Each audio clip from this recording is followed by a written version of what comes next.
Alors, bonjour tout le monde. Quelques minutes pour vous présenter le travail à faire cette semaine. On a fait le cercle de lecture 1 et vous allez écrire un texte que vous n'avez pas écrit en classe, là, que vous allez écrire dans votre cahier bleu, comme quand on l'a fait précédemment, c'est-à-dire à double interligne et en suivant les instructions là, qui se trouvent à la page 30 ou dans le PowerPoint. Donc, vous expliquez ce que le cercle de lecture vous a permis d'améliorer dans la compréhension du roman, ou alors ce qui reste aussi à préciser, les incompréhensions qui pourraient subsister, ça c'est possible d'en parler. Ensuite, mais vous ne décrivez pas le déroulement, là, comment ça s'est passé en classe, c'est pas ça qui nous intéresse, c'est vraiment votre compréhension du roman jusqu'à maintenant, ou des éléments qui restent à préciser.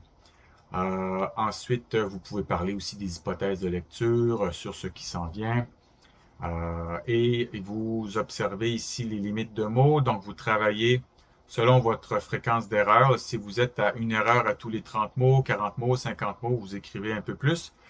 Et sinon, vous écrivez un peu moins. Et vous jouez le jeu, c'est-à-dire que vous suivez les règles ou la méthode de l'écriture zéro faute. Vous écrivez à double interligne et vous vérifiez l'écriture de chaque mot en suivant la méthode, c'est-à-dire quelle est la classe du mot, comment est-ce que je peux le reconnaître, comment est-ce qu'il s'accorde ou se conjugue. Et de cette façon-là, vous pouvez rédiger votre texte et le vérifier. Donc, ne choisissez pas la solution facile qui ne sert à rien, c'est-à-dire écrire avec un robot qui corrige pour vous. C'est vraiment pas ça l'objectif. C'est de faire en sorte que vous ayez une mesure exacte de votre potentiel, de votre compétence. Et vous avez un exemple ici de texte typique qui peut être ou qui peut ressembler à ce que vous allez faire. Et vous comptez les mots à la fin du texte dans le cahier bleu. Voilà pour ça. Ensuite, vous allez placer dans le portfolio de lecture votre texte, vous le retapez ici, et là, c'est possible d'aller le corriger, de le retravailler avec Word, par exemple, pour écrire votre texte. Vous cliquez sur Enregistrer, et le texte sera euh, préservé dans Moodle. Nous n'allons pas travailler avec labo de français comme on a fait dans les semaines précédentes. Il y a un bug, le système de Vanier, le Moodle de Vanier a changé sa façon de paramétrer ce site-là qui est à l'extérieur de Vanier et là, ça ne fonctionne pas pour une raison qui m'échappe, malheureusement. Donc, on ne va pas s'en servir cette semaine ou en tout cas tant que le site n'est pas réparé.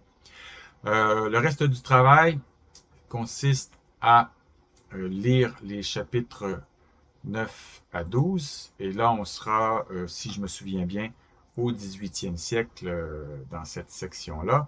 Et je vous rappelle que dans le cahier d'exercice, vous avez de l'espace ici pour faire des résumés très courts et des caractéristiques de personnages, les relations entre les personnages, le temps, l'action, la narration, des réactions que vous pouvez avoir en posture personnelle et aussi un début d'analyse sur ce qui se produit dans le livre en fonction du cadre de référence que nous avons, hein, cette comparaison entre le 18e et le 20e à l'égard de le rythme de la vie, hein, la vitesse ou la lenteur, et l'impact sur l'émancipation personnelle, notre capacité à nous réaliser comme personne individuellement et en société. Donc, vous pouvez prendre ces notes ici, c'est vraiment une très bonne idée. Et vous avez remarqué au dernier cours, avec les tableaux que nous avions sur les caractéristiques comparatives de personnages, c'est possible de les appliquer ici. Si je me souviens bien, ils sont ici, hein, vous vous souvenez.